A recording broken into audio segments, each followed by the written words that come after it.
The soldiers on both sides paused, their eyes fixed on the duel. It was as if the entire battlefield held its breath, watching the battle between their leaders. "You fight well for a cripple," Abalola sneered, his voice echoing. "But your tricks will not save you." Omotayo didn't answer. He focused on the warlord's movements, waiting for the perfect moment. Abalola's strength was undeniable, but Omotayo's strategy was sharper. He knew that brute force alone could not win this fight. As Abalola swung again, Omotayo ducked low, using his staff to sweep the warlord off balance. Abalola stumbled, his massive frame crashing to the ground. The crowd gasped. Omotayo raised his staff, aiming to end the fight, but Abalola rolled away and rose with a snarl. His anger made him reckless. He charged at Omotayo, swinging wildly, but the prince sidestepped, using his staff to deflect and counter with swift strikes. "You are strong, Abalola," Omotayo said, his voice steady. "But strength without purpose is your weakness." Abalola roared in frustration. The battle around them resumed, but the focus remained on the two leaders. Omotayo's army fought with renewed vigor, inspired by their king's bravery. As the fight dragged on, Abalola's movements became slower, his strength waning. Omotayo, though physically smaller, maintained his focus, using the warlord's size and aggression against him. Finally, Omotayo saw his chance. Abalola raised his sword for a mighty strike, leaving his chest exposed. With all his strength, Omotayo drove his staff forward, striking the warlord squarely in the chest. Abalola staggered backward, dropping his sword. He fell to his knees, his breaths labored. Omotayo stood over him, his staff raised, ready to deliver the final blow. The battlefield grew silent once again. All eyes were on the miracle prince. "Do it," Abalola spat, blood on his lips. "End it. Prove you're no different from me." Omotayo hesitated. The weight of the moment pressed down on him. He could feel the eyes of his people, his warriors, and even the gods watching. Slowly, he lowered his staff. "No," he said firmly. "Killing you will not make me a better king. It will not heal my people." He turned to his soldiers. "Bind him," he commanded. "Let him stand trial for his crimes." The warlord's soldiers, seeing their leader defeated, dropped their weapons and surrendered. The battle was over. Omotayo had won, not through brute force, but through wisdom, courage, and mercy. As the people of Ator cheered, Omotayo's heart swelled with pride. He had proven that even a man who could not walk like others could lead with strength and purpose. Later that night, as the fires of celebration burned bright, Omotayo stood in the palace courtyard with Queen Folashade. She placed her hand on his shoulder, her eyes shining with pride. "You have shown the world what it means to be a true king," she said. Omotayo nodded, but his mind was restless. "The battle is won," he said, "but there is still much to be done. The people need food, shelter, and healing, and I must ensure peace lasts in Ator." Queen Folashade smiled. "One step at a time, my son. You have already accomplished the impossible." Omotayo looked up at the stars, the golden amulet from King Adwol hanging around his neck. He knew his journey was far from over. Challenges would continue to come, but he was ready. For he was Omotayo, the miracle prince, a king forged not by power, but by resilience and love for his people. In the days following the victory, Omotayo worked tirelessly to restore his kingdom. The people of Ator had suffered for too long, and Omotayo knew that rebuilding their trust and prosperity would be his greatest battle yet. He summoned the elders, craftsmen, farmers, and warriors to a grand council. "This kingdom is not mine alone," he declared. "It belongs to all of us. Let us rebuild it together." The people responded with enthusiasm. Villagers returned to their fields, blacksmiths forged tools for farming, and warriors worked to repair the city walls. Omotayo personally oversaw the distribution of food and resources, ensuring no family was left behind. But while the kingdom began to heal, whispers of unrest reached Omotayo's ears. The neighboring kingdom of Arawa, humiliated by Abalola's defeat, was rumored to be planning revenge. Their new leader, Queen Merauk, was said to be as cunning as she was powerful. One evening, as Omotayo sat in the palace garden, a shadowy figure approached him. It was Al-Yaqarid, the old man who had first recognized him in the village and become one of his most trusted advisors. "My king," Al-Yaqarid began, his voice low, "I have news from Arawa. Queen Merauk does not take lightly to defeat. She has begun gathering allies, promising them wealth and power if they join her cause." Omotayo frowned. "Allies? What allies?" "Other warlords from the western lands," Al-Yaqarid explained. "They see our kingdom is weak, still recovering from Adagun's rule.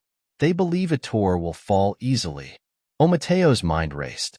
Another war so soon would devastate his people. He needed a plan, but not one that relied solely on battle. "We must be prepared," Omotayo said. "But war is not our only option. We will seek to outsmart them. If we can divide their forces, we can prevent an attack altogether." Al-Yaqarid nodded. "And how do you plan to do that, my king?" Omotayo smiled faintly. "Leave that to me." The next day, Omotayo sent envoys to the neighboring kingdoms. They carried messages of peace, offering alliances built on trade and mutual protection. At the same time, Omotayo worked with his advisors to strengthen Ator's defenses. He also turned his attention to Queen Merauk. Through spies and messengers, he learned of her ambitions and fears. She wanted to expand her influence, but her people were growing restless under her rule. Omotayo devised a plan. He sent a small delegation to Arawa, led by one of his most trusted warriors, Oyanlola. They carried a message of peace, wrapped in words that hinted at mutual benefits. When Oyanlola returned weeks later, she brought surprising news. "Queen Merauk has agreed to a meeting," she said. "But be cautious, my king. Her mind is sharp, and her heart is cold." The meeting was arranged in a neutral territory, a vast plain at the edge of both kingdoms. Omotayo arrived with a small group of advisors and guards. His staff, now a symbol of his resilience, was in his hand, and the golden amulet rested against his chest. Queen Merauk was already there, seated on a high-backed chair adorned with gold and ivory. She was a striking figure, her sharp eyes watching Omotayo as he approached. "So," she said, her voice smooth and commanding, "you are the miracle prince, the one who defeated Abalola." "I am Omotayo," he replied calmly, "and I have come to speak of peace." Merauk tilted her head, a smirk playing on her lips. "Peace? After you humiliated my kingdom?" Omotayo met her gaze steadily. "It was not my wish to humiliate anyone. I fought to protect my people, just as you would for yours." Her expression softened, but only slightly. "And now you seek to bargain? Why should I not take what I want by force?" Omotayo smiled faintly. "Because you are wise, Queen Merauk. You know that war would cost us both greatly. But together, we could build something greater than either of us alone." He spoke of trade routes that could enrich both kingdoms, alliances that would protect their lands from other threats, and a future where their people prospered together. Merauk listened, her sharp eyes never leaving his face.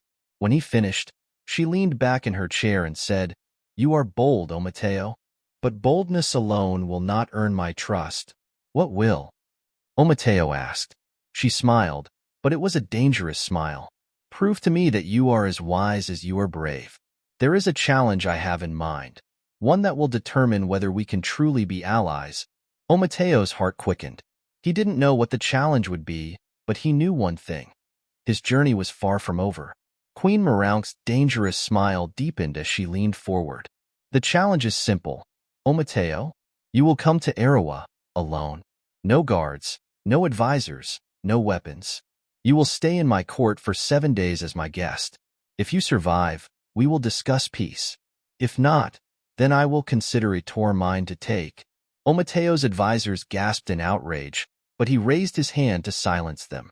"And what assurance do I have that I will leave your court alive?" he asked, his voice steady. Merauk chuckled. "You have none, Miracle Prince. But you claim to seek peace, and peace often demands risks.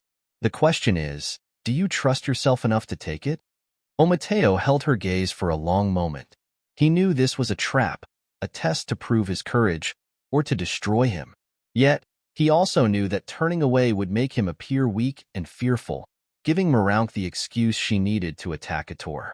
I accept your challenge, he said firmly. The queen's smile widened, and she rose from her seat. Then I will await your arrival in Arawa. 7 days, Omotayo. Do not disappoint me. With that, the meeting ended, and Marank's entourage disappeared into the horizon. Back in Ator, Omotayo prepared for the journey. His advisors begged him to reconsider. This is madness, Al-Yakarid said. She seeks to lure you into a trap, my king. She will not honor her word. I know the risks, Omotayo replied, but if I do not go, she will see it as weakness. The safety of Ator depends on this. I must show her that I am not afraid. Queen Folishade, who had been quietly listening, finally spoke. Then take this, my son, she said, handing him a small pouch. Inside is a powder made from the roots of the agbo plant. It can heal wounds, but it can also bring sleep to those who seek to harm you. Use it wisely. Omotayo nodded and placed the pouch inside his robe. He bid his people farewell, promising to return. When Omotayo arrived in Arawa, the city was a stark contrast to Ator. The streets were lined with soldiers, their faces cold and unwelcoming. The people watched him with curiosity and suspicion, whispering as he passed. At the gates of the palace, Queen Marank awaited him, flanked by her advisors and guards. Welcome to Arawa, Miracle Prince, she said, her tone dripping with mockery. I trust your journey was pleasant. Omotayo bowed slightly. The journey was enlightening, Your Majesty. I look forward to the next 7 days. Her smile tightened. As do I. She led him into the grand palace, a sprawling fortress of stone and gold. The halls were adorned with symbols of war, shields, swords, and banners that told tales of conquest. That evening, a feast was held in his honor. The table was laden with food and drink, but Omotayo knew better than to trust anything placed before him. He took only small sips and bites, his senses alert to every movement in the room. As the night wore on, Queen Marank raised her goblet. A toast, she declared, to our honored guest, Omotayo, the Miracle Prince. May his courage guide him through the days to come. The court echoed her toast, though their smiles were as sharp as daggers. The next morning, the games began. Marank devised a series of trials, each one designed to test Omotayo's wit, strength, and endurance. The first trial was a test of wisdom. He was presented with a riddle so complex that even the wisest scholars of Arawa had failed to solve it. Omotayo pondered it for hours, his mind racing. At last, he found the answer, impressing even Marank. The second trial was a test of strength. He was pitted against Arawa's mightiest warrior in a contest of combat. Though his legs were weak, Omotayo relied on his training and strategy, using the warrior's strength against him. When the dust settled, Omotayo stood victorious. The third trial was a test of courage. He was blindfolded and led into a cavern filled with wild beasts. The court expected him to panic, but Omotayo remained calm.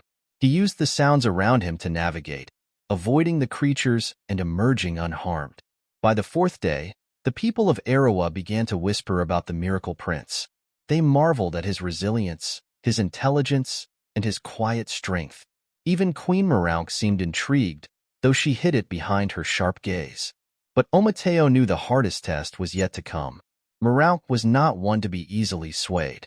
He could see the calculating look in her eyes, the way she studied him as if searching for a weakness.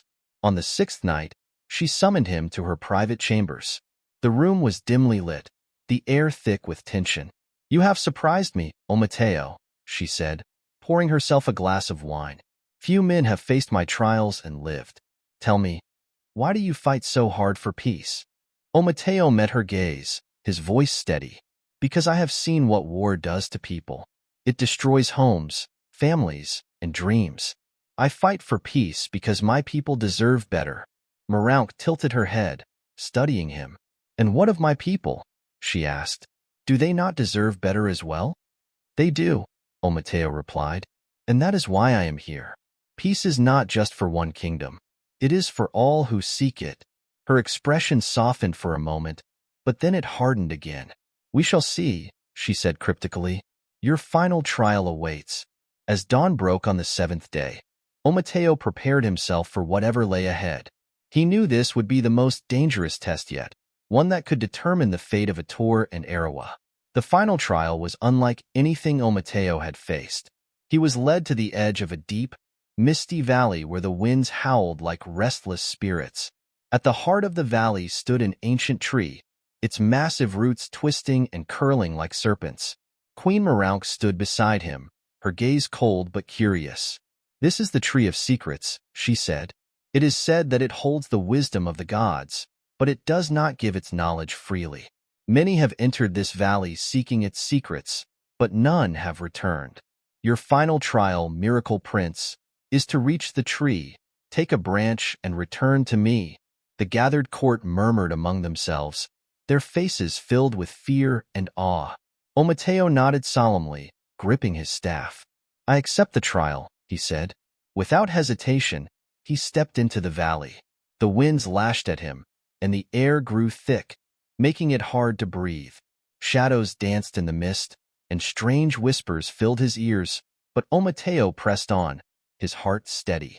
As he approached the tree, the whispers grew louder, turning into voices that seemed to come from everywhere and nowhere. They spoke of his doubts, his fears, and his past failures. "You are not strong enough," one voice hissed.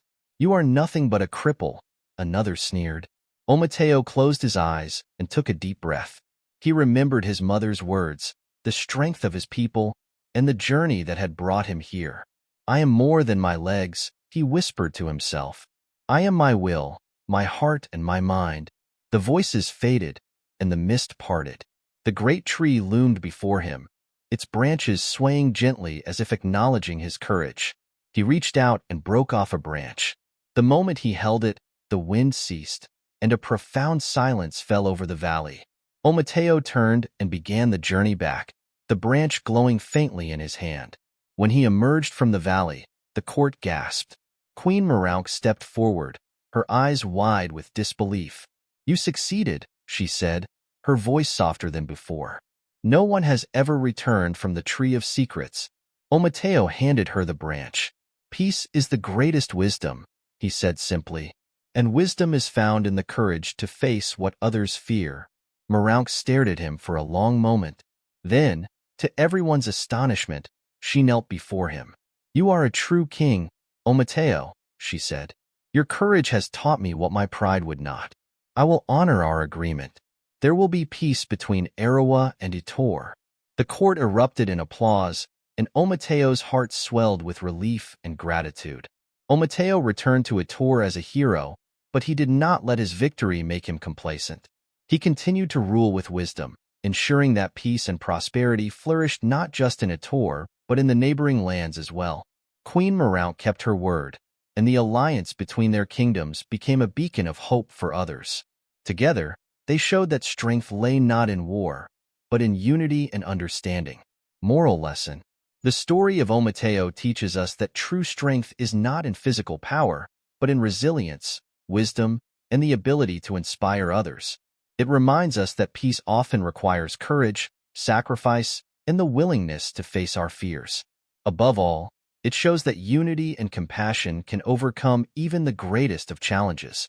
And so, the Miracle Prince's legacy became a tale for the ages, a story of a king who rose above his limitations to lead not with force, but with heart.